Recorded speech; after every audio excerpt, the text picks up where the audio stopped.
Hey friends, hello and welcome back to this YouTube channel. In today's video tutorial, I'm going to share to you on how you can fix the error code 504 in your Google Chrome, also known as the gateway timeout error while you are on your browsing on Chrome browser. So for that, let's go quick into the process. So let me just quickly open the Google Chrome browser.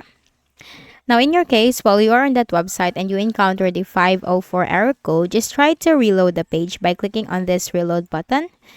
Try to reload the page and try to see if the problem has been fixed. But if not, move to this next method. Click on this three dots at the top right corner. Then you have to scroll down and you'll find the settings icon, the one with the gear-like symbol. Now, here in the list of options on the left pane, you'll find this option privacy and security, the one with the shield symbol. Scroll down and here in the list, you'll find the last option, which is site settings, controls what information sites can use and show, including location, camera, pop-ups, and more. Then scroll down and under additional permissions, precisely for the content, you'll find third-party cookies, or this could be cookies and other site data in your Google Chrome. Scroll down and you'll find see all site data and permissions. This could also be in the name, see all cookies and permissions. Now it's just the same. Click on that.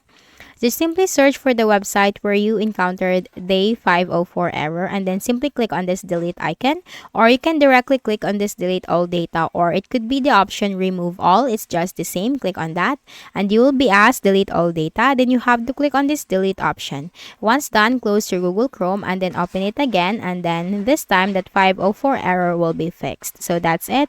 I hope this video helped you. Kindly please do not forget to hit the like button and subscribe to our channel for more videos and tutorials like this. Thank you for watching.